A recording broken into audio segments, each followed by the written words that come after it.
Hi all, இன்னைக்கு நம்ம வீடியோவில் என்ன பார்க்க போகிறோம்னா பாலாடையிலேருந்து எப்படி நெய் எடுக்கிறதுன்னு பார்க்க போகிறோம். வாங்க பார்க்கலாம். இதுக்கு நம்ம பாலை காய்ச்சி ஆற வச்சு அதுலேருந்து ஆடை எடுத்து ஒரு வாரமாக சேமித்து வச்சுருக்கோம். நம்ம சேமித்து வச்ச ஆடைகள்லாம் நம்ம ஃப்ரிட்ஜில் ஸ்டோர் பண்ணி வச்சுக்கணும். அடுத்து நான் இன்னைக்கு ஒரு வாரத்துக்குள்ளது மட்டும் எடுத்து வச்சுருக்கேன். இந்த ஆடைகளை அதை காலையிலேயே நான் ஒரு ஸ்பூன் தயிர் சேர்த்து கிண்டி நல்லா வச்சுட்டேன் ஒரு பாக்ஸில். இப்போ நான் சாயந்தரம் உருக்க போகிறேன். அப்படின்னா காலையிலேயே நம்ம எடுத்து வச்சிடணும். நான் ஆல்ரெடி காலையிலே ஊற்றி வச்சிட்டேன். இப்போ நான் அதை மிக்சி ஜாரில் சேர்த்து ஒரு சுற்று விட்டு எடுத்துருக்கேன். அது கூட ஒரு பாத்திரத்தில் ஐஸ் தண்ணி ஒரு பாட்டில் ஊற்றி வச்சுருந்தேன். அதை இதுக்குள்ளே சேர்த்துக்கிறேன். நம்ம அரைச்சி இதுக்குள்ளே சேர்த்தா தான் அந்த பாலை ஃபுல்லாக வெளியே எடுத்தால் தான் நம்ம நெய் வாசமாக இருக்கும். இப்போ நான் ஒரு சுற்றி விட்டு எடுத்துட்டேன்.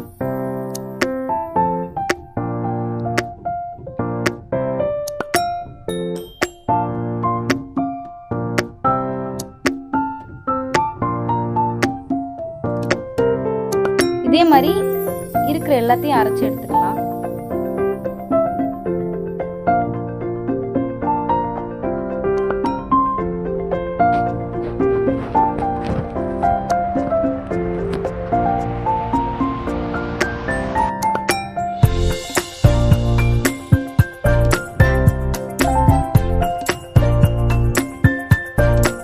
இப்போ எல்லாத்தையும் அரைச்சி சேர்த்தாச்சு. பாருங்க எப்படி வந்திருக்குன்னு. நம்ம ஐஸ் தண்ணிக்குள்ள போட்டோன்னே இந்த பால்லாம் தனியாக பிரிஞ்சு வருது. பாருங்க எவ்வளோ ரஃப்பாக இருக்கு.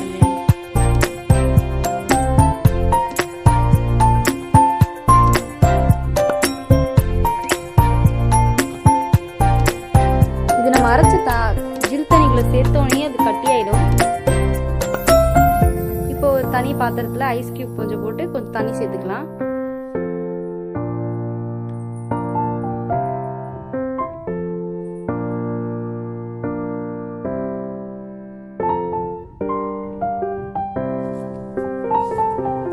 இப்போ நம்ம முதல்ல ஒரு பாத்திரத்தில் ஜில் தண்ணி ஊற்றி வச்சு அதுக்குள்ளே தான் அரைச்சி போட்டிருந்தோம். அதுலேருந்து ஃபில்டர் பண்ணி இன்னொரு பாத்திரத்தில் போடுறோம். பாருங்க, ரெண்டுமே ஜில் தண்ணியாக தான் இருக்கணும். நார்மல் வாட்டர் யூஸ் பண்ணக்கூடாது.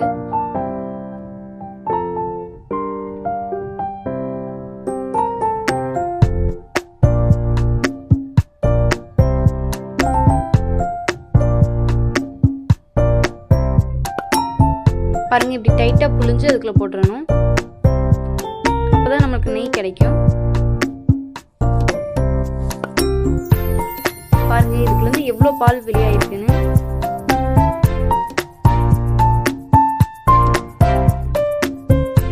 இந்த மாதிரி நம்ம கழுவி எடுத்தாதான் நமக்கு நெய்ல பால் ஸ்மெல் அடிக்காது.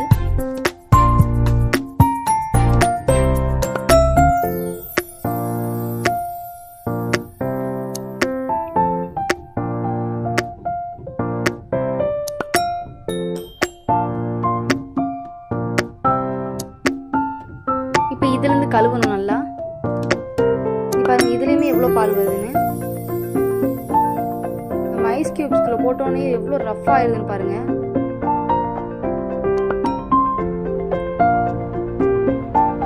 திருப்பி அதுல இருந்து இன்னொரு பாத்திரத்துல டிரான்ஸ்ஃபர் பண்ணி இதே ஒரு 4 தடவை கழுவிடலாம்.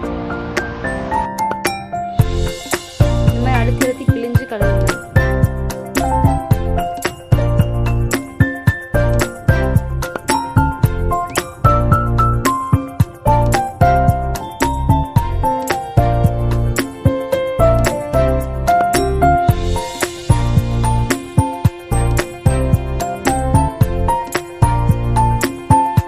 பாருங்க எவ்வளோ ரஃப்பா இருக்குன்னு.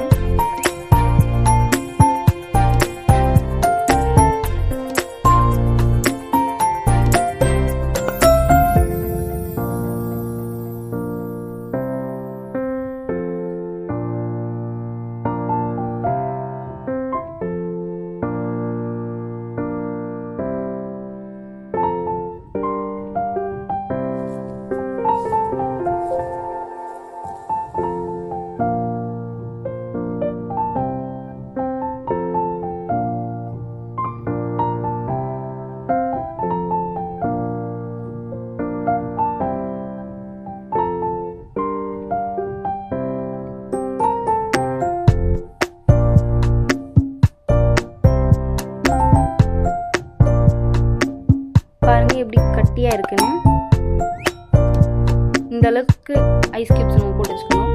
இப்போ நம்ம கழுவி வச்சுருந்த அந்த நெய் எல்லாத்தையும் நம்ம இன்னொரு பாத்திரத்தில் போட்டு உருக்கிக்கலாம். ஒரு சிலர் வந்து வித்தியாசமான முறையில் செய்வாங்க. நான் இந்த முறையில் தான் நெய் எடுப்பேன்.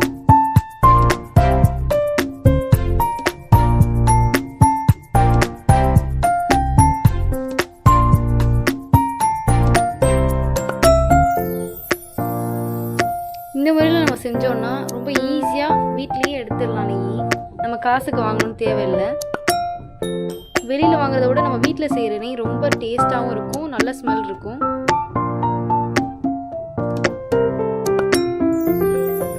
பாருங்கள் எப்படி உருகிருக்குன்னு. நம்ம லோ ஃப்ளேமில் வச்சே உருகிக்கலாம், இல்லாட்டி கறியிடும் கொஞ்சம்.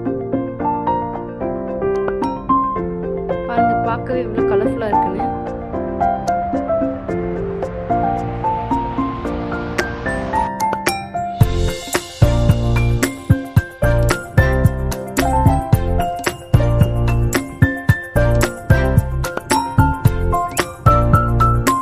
பாருங்கள் இப்போ தான் கொஞ்சம் கொஞ்சமாக உருக ஆரம்பிக்குது. கொஞ்சம் லேட் ஆகும், அதனால் நம்ம பொறுமையாகவே உருக்கிக்கலாம்.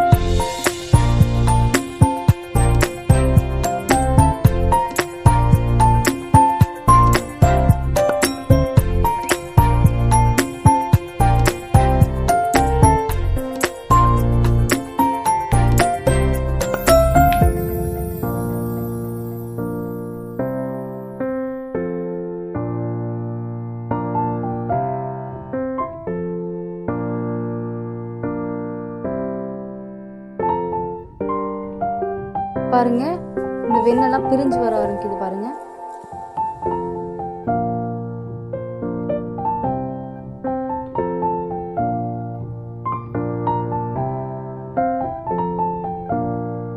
நல்லா பிரிஞ்சு வர ஸ்டேஜ் ஆயிடுச்சு.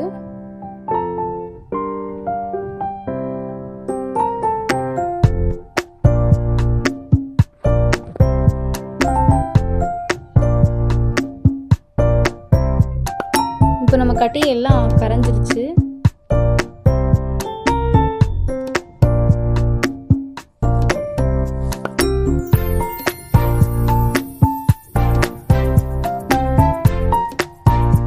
இந்த முறை எல்லாம் ஒதுங்கிடுச்சு பாருங்க. இன்னும் கொஞ்ச நேரத்தில் எப்படியும் நெய் நமக்கு கிடைச்சிடும். இங்க பாருங்க எப்படி இருக்குதுன்னு. இந்த வெண்ணெய் எல்லாம் தனியாக தெரிஞ்சு வருது பாருங்க.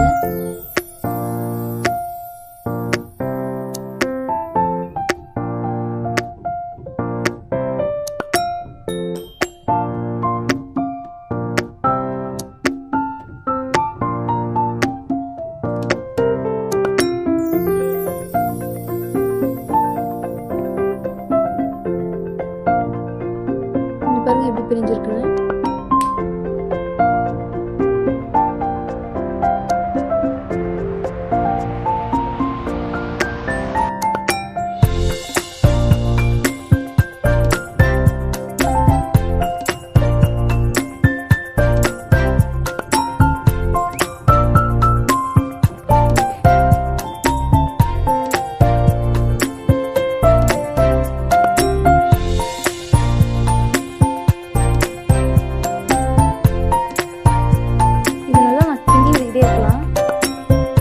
கொஞ்சம் அடி பிடிச்சிருச்சுன்னா நெய் வந்து ப்ரௌன் கலரில் மாறிடும். அதனால் நம்ம லோ ஃப்ளேமில் வச்சு கிண்டி விட்டுட்டே இருக்கணும்.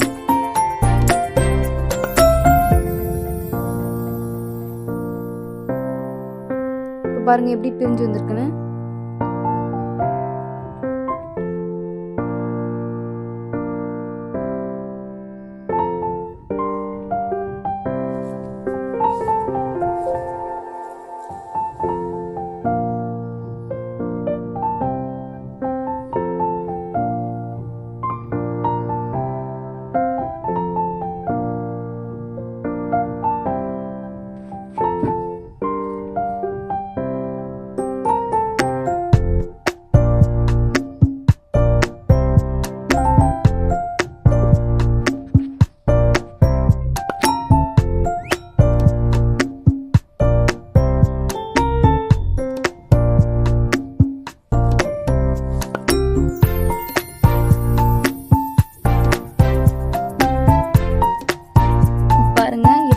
தனியாக நெய் தனியாக இருக்குன்னு பாருங்கள்.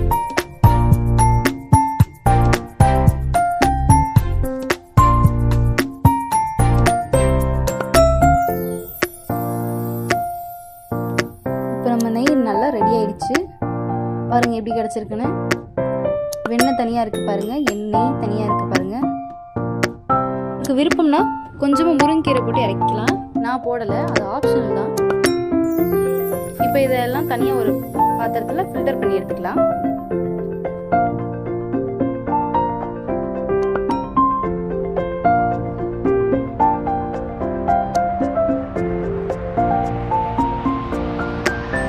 இப்போ ஃபுல்லாத்தையும் நம்ம ஃபில்டர் பண்ணி எடுத்துக்கலாம்.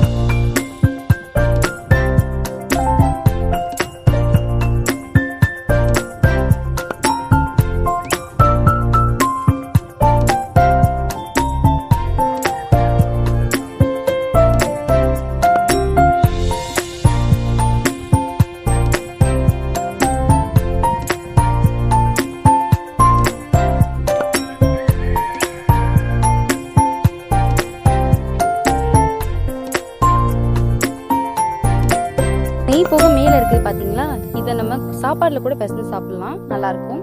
இப்போ பாருங்கள், ஓவர் நைட் விட்டதுக்கப்புறம் இப்போ எடுத்துக்க பார்க்குறேன் பாருங்கள். நம்ம நெய் எப்படி மணல் மணலாக இருக்குன்னு பாருங்கள். நம்ம வீட்லேயே செய்யலாம்.